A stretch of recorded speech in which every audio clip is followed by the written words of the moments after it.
5:20 on AM 800. Welcome back to the afternoon news. I'm your host this half hour, Peter Langell. It's World No Tobacco Day. The National Coalition Against Contraband Tobacco is calling for more to be done to stop the spread of illegal cigarettes. The RCMP says that contraband tobacco finances 175 criminal gangs, and they use that cash to buy guns, drugs, and to support human smuggling. For more on this, we are being joined by the coalition's national spokesperson, Gary Grant. He is a 39-year veteran of the Toronto Police Service. Hi, Gary. Hi, Peter. How are you? I'm excellent. So let's kind of put this into a big context. We hear about it here in Windsor, but across Ontario, how big an issue, how big a problem is contraband tobacco? It's a huge issue, and it's growing across Canada because it is so lucrative to criminals.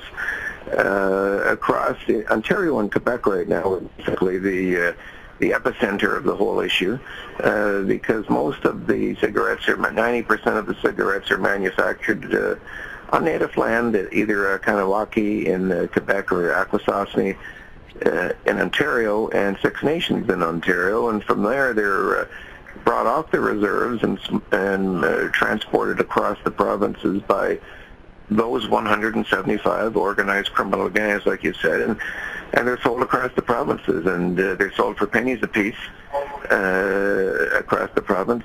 Particularly vulnerable are the kids, young people who can't buy cigarettes in stores, rightly so, because of the government regulations, which I support fully, but they're buying it off criminals on the street who would ask no ID and who don't care how old you are or what you do, as long as you're going to pay for the cigarettes. Cheap, illegal cigarettes that get the kids smoking and also get them to understand or say, hey, it's okay to break the law. I don't have to abide by this law, so I'll buy off a criminal. And these criminals are reinvesting that money into guns, drugs, even human smuggling. And, I don't know, they haven't showed us their books, so I don't know what the criminals are making, but I do know that the estimates of the revenue lost, the tax revenues lost in Canada, is $2.1 billion a year. And I don't know about you, but I'm a non-smoker, and if someone wants to smoke, I prefer them paying their taxes and having that money go towards the public good and lining the pockets of criminals.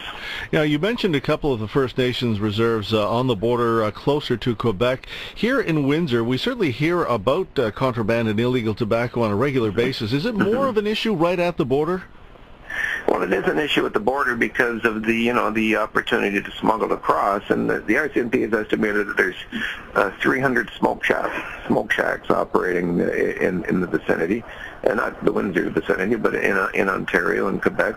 That's a lot of smoke shacks, and anywhere where there's a border and anywhere where there's an area where these cigarettes can be manufactured illegally, there's going to be a lot of trafficking in it. And I know that Windsor, I was down in Windsor a couple of years ago when we released our cigarette butt study that indicated how many cigarette butts found around Windsor high schools were contraband cigarettes, and it was an astonishingly high number, around the 40% mark, which means the problem has, reached that far afield. In terms of how many people, do we have numbers of how many people are actually smoking these contraband cigarettes? Well, the estimate is right now about 40% of people that smoke contraband cigarettes, and I know the vast majority of Canadians, thankfully, especially on World No Tobacco Day, don't smoke at all. And this is one of the real problems, is that a lot of our citizens, mums and dads who don't think their kids have access to cigarettes because of the government regulations, and blissfully thinking that the kids don't smoke, don't realizing that they can buy them off criminals, and they start smoking. The Centre for Addiction and Mental Health in Toronto a couple of years ago released a study that said teen smoking rates that were on the decline for many years due to government initiatives were now, if not on the way back up again, they at least weren't declining anymore, and that 43% of those kids were smoking contraband, and if they were smoking contraband, they were smoking more of them. So it's a real problem in the not just organized crime and the money they're making and the billions of tax revenue that they're costing us, but it's a real crime in the sense that kids are being victimized by criminals. Now, you mentioned government regulations a couple of times, and I'm just wondering, has anyone seen or thought through whether there's something that the senior levels of government, whether it's the province or the federal government, could do to try to close that tap? Well, we certainly are always talking about it. One of the things we do is we ask the governments to work together, not in silos, not the feds working in separate worlds in the province and the municipalities, and even within various governments, different departments, treasury, public safety, whatever, all working differently. We're asking for a coordinated, fully coordinated and integrated approach to the problem, because the criminals don't respect our borders. And so we shouldn't give them that latitude, and we should be working together as well. And what they really need to do, they have been making some progress, I will grant you that. They've toughened some of the laws in the provinces, but the federal government has promised in the last election campaign to dedicate 50 more RCMP officers to fight contraband, and to make minimum sentences, mandatory minimum sentences for repeat offenders. We're calling upon them to enact those promises. And what they really need to do is, there is tobacco laws in Canada. The RCMP estimates that there's about 50 illegal cigarette manufacturing plants operating within Canada, mostly within the reserves that are operating outside the national regulations.